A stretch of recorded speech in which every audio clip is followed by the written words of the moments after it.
भारत में कुछ ऐसे महान मंदिर हैं जिनके बारे में वैज्ञानिक भी नहीं समझ पाए हैं। अंततः दूसरे देशों के लोग भी हमारे मंदिरों को देखकर आश्चर्यचकित हो जाते हैं और समझ नहीं पाते कि इनका निर्माण कैसे हुआ। दोस्तों, इस वीडियो को अंत तक देखें ताकि आप हमारे भारत के इन टेम्पल, इस मंदिर को सिर्फ एक धार्मिक स्थल के रूप में नहीं बल्कि एक महान मशीन की तरह कल्पना कीजिए, वो भी एक विशाल चैरियट के आकार में जो सूर्य देवता के लिए बनाया गया था। यह मंदिर ओडिशा राज्य में स्थित है, कोणार्क सूर्य मंदिर। यह मंदिर 24 विशाल पत्थर के पहियों के साथ एक रथ के रूप में बना हुआ है, लेकिन ये पहिए सिर्फ सजावट के लिए नहीं है, ये असल में सन डायल्स की तरह काम करते हैं, यानी समय बताने के लिए इन्हें इस्तेमाल किया जाता था। इतनी बुद्धिमत्ता से यह मंदिर किसने बनवाया था? नरसिंह देव नाम के राजा ने। वो गंगा वंश के एक शक्तिशाली शासक थे। आज का ओडिशा राज्य उस समय यानी 1200 ईस्वी के आसपास कलिंग देश कहलाता था। नरसिंह देव सूर्य देव के बहुत बड़े भक्त थे। एक दिन जब मुस्लिम आक्रमणकारियों ने कलिंग देश पर आक्रमण किया, तब नरसिंह देव ने उन्हें पराजित करके एक बड़ी जीत हासिल की और इस जीत को उन्होंने सूर्य देव की कृपा मानते हुए आभार स्वरूप इस कोणार्क सूर्य मंदिर का निर्माण करवाया। इस मंदिर को इस तरह ईस्ट फेसिंग बनाया गया कि सुबह का उगता हुआ सूरज सीधा गर्भगृह यानी गर्भगृह पर अपनी किरणें डाले। मंदिर के निर्माण में एक खास चीज का इस्तेमाल किया गया था, लोड स्टोन। ये एक प्राकृतिक मैग्नेटिक स्टोन होती है। इन चुंबकीय पत्थरों की सहायता से सूर्य भगवान की मूर्ति को गर्भगृह में फ्लोटिंग यानी हवा में तैरती हुई स्थिति में रखा गया था। सोचिए कितनी एडवांस टेक्नोलॉजी थी उस समय। यह सब उस समय के गौरव की निशानी है, लेकिन अब वो वैभव नहीं रहा। आज उस मंदिर में हवा में तैरती हुई सूर्य भगवान की मूर्ति भी नहीं है। समय के साथ साथ और दुश्मनों के हमलों के कारण इस मंदिर को काफी हद तक नष्ट कर दिया गया। क्या आप सोच सकते हैं 800 साल पहले हमारे पूर्वजों ने इतनी अद्भुत टेक्नोलॉजी कैसे विकसित की होगी? कमेंट में बताइए। बृहदीश्वरर टेम्पल। 1000 साल पहले कोई आधुनिक मशीनें या क्रेन नहीं थी। हालांकि उस समय 80 टन वजनी ग्रेनाइट पत्थर को 200 फीट की ऊंचाई पर रखना कैसे संभव था? इसका उत्तर अभी तक किसी इतिहासकार के पास नहीं है। इतना ही नहीं, इस मंदिर से जुड़ी कोई भी ब्लूप्रिंट्स या पुख्ता इंजीनियरिंग डिटेल्स आज तक नहीं मिली हैं। फिर भी उस भारी पत्थर को इतनी परफेक्ट तरीके से ऊंचाई तक पहुंचाया गया। कुछ सिद्धांतों के अनुसार चोल राजवंश ने 4 किलोमीटर लंबा एक इंक्लाइंड रैंप बनवाया था और उसी रैंप के सहारे उस पत्थर को ऊपर ले जाया गया, लेकिन उस रैंप के भी आज तक कोई सबूत नहीं मिले हैं। अगर सोचें कि सैकड़ों मजदूरों ने उस पत्थर को ऊपर चढ़ाया तो भी वो काम लगभग असंभव लगता है। इतना ही नहीं, इस मंदिर की एक और खासियत है, इसमें कहीं भी सीमेंट का इस्तेमाल नहीं किया गया, बस पत्थरों को पत्थरों के साथ इंटरलॉक करके जोड़ा गया है। यही वजह है कि ये मंदिर इतने सालों से अर्थक्वेक्स, सुनामीज और भारी बारिश को सहन करते हुए आज भी मजबूती से खड़ा है। एक और रहस्य ये है कि इस मंदिर का गोपुरम दोपहर के समय धरती पर अपनी परछाई नहीं डालता, ऐसा बहुतों का मानना है, लेकिन असल में ये पूरी तरह से सच नहीं है। दोपहर में गोपुरम की छाया बहुत ही शॉर्ट होती है और मंदिर की संरचना में ही छुप जाती। इसके पीछे का साइंटिफिक रीजन ये है कि गोपुरम का एंगल ऑफ कंस्ट्रक्शन, उसकी दिशा और सूर्य की रोशनी जिस दिशा से आती है, इन सब वजहों से उसकी छाया जमीन पर साफ दिखाई नहीं देती। तमिलनाडु के तंजावुर में स्थित यह अद्भुत मंदिर 11वीं शताब्दी में राजराज चोल के शासनकाल में बनवाया गया था। लेपाक्षी टेम्पल। इस मंदिर में एक ऐसा रहस्य छुपा है जिसे आज तक साइंटिस्ट भी पूरी तरह समझ नहीं पाए हैं। वो रहस्य है हवा में लटकता हुआ खंभा, जिसे हैंगिंग पिलर भी कहा जाता है। यहाँ आने वाले भक्तों को भी पहले यकीन नहीं होता कि वाकई में यह खंभा जमीन को नहीं छूता है, इसलिए लोग इस खंभे के नीचे क्लॉथ या कागज डालकर खुद टेस्ट करते हैं और जब वो आसानी से खंभे के नीचे से निकल जाते हैं तब सब हैरान रह जाते हैं। यह खंभा सच में एयर में सस्पेंडेड रहता है और यही चीज भक्तों के साथ साथ इंजीनियर्स और आर्कियोलॉजिस्ट को भी चौंका रही है। कई बार इस स्तंभ की जांच की गई, लेकिन अब तक कोई भी इसके पीछे की सही इंजीनियरिंग लॉजिक को नहीं समझ पाया। यह लेपाक्षी मंदिर आंध्र प्रदेश के अनंतपुर जिले में स्थित है, जो इस अजूबे का घर बन गया है। कुछ विशेषज्ञों का मानना है कि ये खंभा शायद अर्थक्वेक प्रोटेक्शन के लिए खास तकनीक से बनाया गया होगा, यानी भूकंप के समय मंदिर की स्टेबिलिटी बनाए रखने के लिए इस तरह की एंटी ग्रेविटी इल्यूजन टेक्निक अपनाई गई होगी। इस अद्भुत मंदिर का निर्माण 16वीं शताब्दी में 2 सेनापतियों वीरन्ना और विरुपन्ना ने करवाया था। ये दोनों विजयनगरा एम्पायर के राजा अच्युत देव राय के लॉयल कमांडर्स थे। कैलासा टेम्पल। इस मंदिर की खासियत इतनी अद्भुत है कि जानकर हर कोई हैरान हो जाता है, क्योंकि आप यहाँ जो देख रहे हैं वह ये है कि पूरा मंदिर एक ही पत्थर को तराश कर बनाया गया है। यह एक पहाड़ी इलाका है और यहाँ से करीब 2 लाख टन पत्थर हटाया गया, तब जाकर ये भव्य मंदिर दिखाई दिया। अर्थात हमारे प्राचीन भारतीय मूर्तिकारों ने एक बड़े पत्थर को ऊपर से नीचे तक तराश कर इस मंदिर का निर्माण किया। महाराष्ट्र के एलोरा में स्थित यह कैलास मंदिर राष्ट्रकूटा डायनेस्टी के राजा कृष्ण प्रथम के शासनकाल में बनवाया गया था। लगभग 756 से 777 ईस्वी के बीच राजा ने अपने प्रिय देवता शिव को समर्पित करते हुए इस मंदिर का निर्माण कराया था, और कहा जाता है कि इस मंदिर को पूरी तरह तैयार करने में करीब 18 साल लगे। यहाँ न तो बुलडोजर है, न ही ड्रिल मशीन, फिर भी ऐसी उत्तम, स्पष्ट और विस्तृत नक्काशी केवल हाथ के औजारों से ही संभव है। क्या आज के समय में ऐसी कला संभव है? ये हमारे पूर्वजों द्वारा प्राप्त महान ज्ञान है।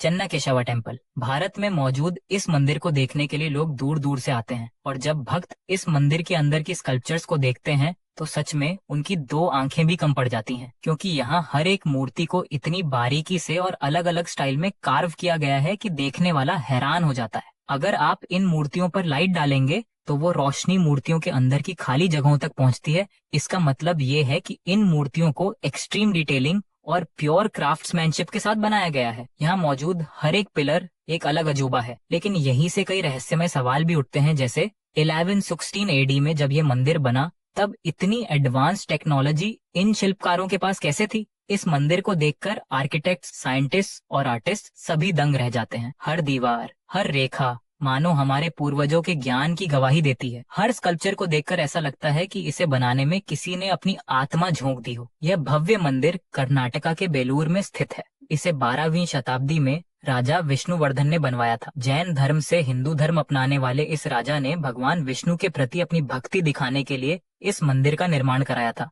विरूपाक्ष टेम्पल। इस मंदिर में जो चीज सबसे ज्यादा चौंकाती है वो है एक छोटी सी खिड़की से दिखाई देने वाला गजब का दृश्य। उस खिड़की से बाहर जो गोपुरम है उसकी परछाई उल्टी दिखाई देती है। आज के जमाने में लोग इसे पिनहोल कैमरा टेक्नोलॉजी कहते हैं, लेकिन असली हैरानी की बात यह है कि ये मंदिर 7वीं शताब्दी में बनाया गया था। उस समय न कोई कैमरा था, न कोई मॉडर्न ऑप्टिक्स की नॉलेज। फिर भी उस समय के टेम्पल आर्किटेक्ट्स को ये पिनहोल कॉन्सेप्ट कैसे पता चला? यही बात आज के साइंटिस्ट्स को भी हैरान कर रही है। जो भी भक्त इस मंदिर में आता है वो इस इन्वर्टेड शैडो को जरूर देखता है और आश्चर्य में पड़ जाता है। आज की दुनिया में ये टेक्नोलॉजी तो आम बात है, लेकिन हजारों साल पहले के कलाकारों को इसकी समझ कैसे थी, ये अब तक एक रहस्य बना हुआ है। यह अद्भुत विरूपाक्ष मंदिर कर्नाटक के हम्पी में स्थित है, और ये सिर्फ एक आस्था का केंद्र ही नहीं बल्कि एक साइंटिफिक वंडर भी है।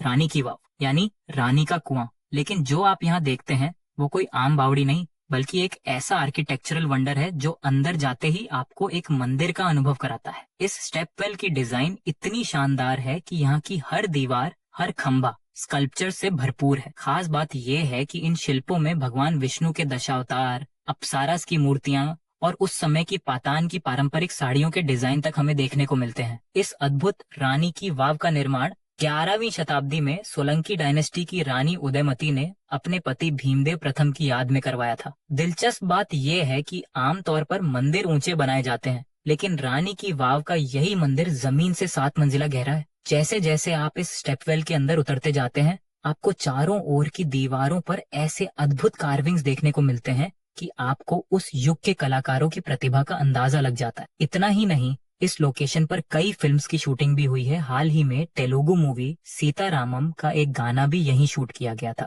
लेकिन एक समय ऐसा भी आया जब लगातार बाढ़ों के कारण ये पूरा परिसर मिट्टी में दब गया और लगभग 7 शताब्दियों तक किसी को इसका पता नहीं चला। फिर 1980 के दशक में इंडियन आर्कियोलॉजिकल डिपार्टमेंट ने इसे खोज निकाला और इसका रेस्टोरेशन किया। आज हम इस मास्टरपीस को हर दिन देखते हैं, लेकिन ध्यान नहीं देते क्योंकि ये 100 रुपए के नोट पर भी छपा हुआ है। ये अनोखी रानी की वाव गुजरात राज्य के पतान शहर में स्थित है।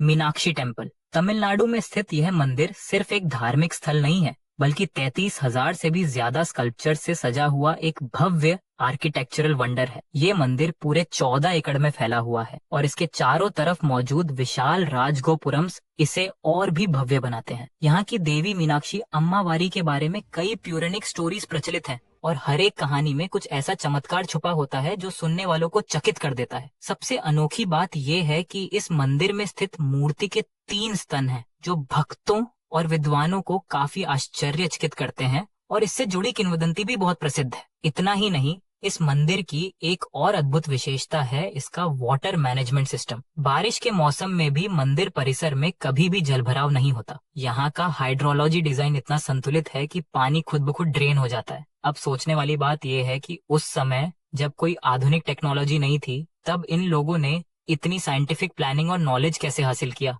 यही बात आज भी एक बड़ा क्वेश्चन मार्क बनी हुई है।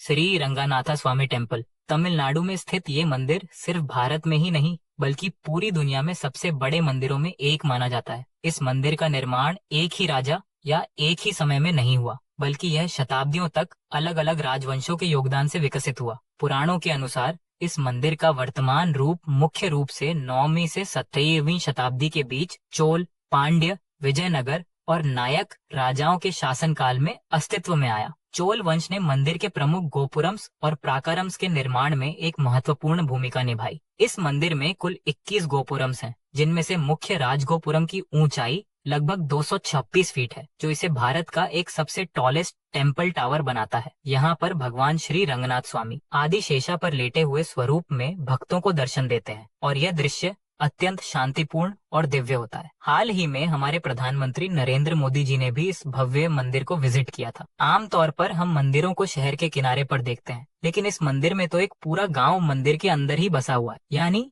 यह मंदिर इतना विशाल है कि इसके अंदर रेजिडेंशियल एरिया भी शामिल है। ये मंदिर 2011 में दुनिया का सबसे अमीर मंदिर कहलाया। वजह क्या है? केरल के तिरुवनंतपुरम में स्थित इस मंदिर के नीचे 6 रहस्यमयी वॉल्ट्स कमरे पाए गए, जिन्हें A, B, C, D, E और F नाम दिया गया। सुप्रीम कोर्ट के आदेश पर 2011 में इन वॉल्ट्स में से B को छोड़कर बाकी सभी खोले गए और जो वहां से मिला वो सबको चौंका देने वाला था अनमोल खजाना। उस खजाने की अनुमानित कीमत थी लगभग 81 लाख करोड़ रुपए। इमेजिन करिए, इतना वेल्थ एक ही जगह पर। लेकिन वॉल्ट बी को अब तक नहीं खोला गया। क्यों? क्योंकि ये वॉल्ट नागबंधन नाम के एक पवित्र मंत्र शक्ति द्वारा सील किया गया है, जिसे प्राचीन ऋषियों द्वारा स्थापित किया गया था। इस दरवाजे पर 2 विशाल सर्पों की नक्काशी है और इसे बिना किसी ताले के एक भारी लोहे के दरवाजे से बंद किया गया है। स्थानीय मान्यताओं के अनुसार इस दरवाजे को खोलने के लिए एक विशेष गरुड़ मंत्र की आवश्यकता होती है और उस मंत्र का सही उच्चारण या विधि आज किसी को भी ज्ञात नहीं है। अब कुछ लोग कहते हैं कि आज की मॉडर्न टेक्नोलॉजी से इस दरवाजे को फोर्सफुली खोला जा सकता है, लेकिन ऐसा करने पर भारी विनाश डिस्ट्रक्शन होगा, ऐसा मानना है वहाँ के लोगों का। यही वजह है कि आज तक भी वॉल्ट भी नहीं खोला गया है। आखिरकार ये वॉल्ट भी कभी खुलेगा या नहीं, और अगर खुला तो वहाँ फिर से वेल्थ मिलेगा या कोई कर्स, शाप, ये तो सिर्फ समय ही बता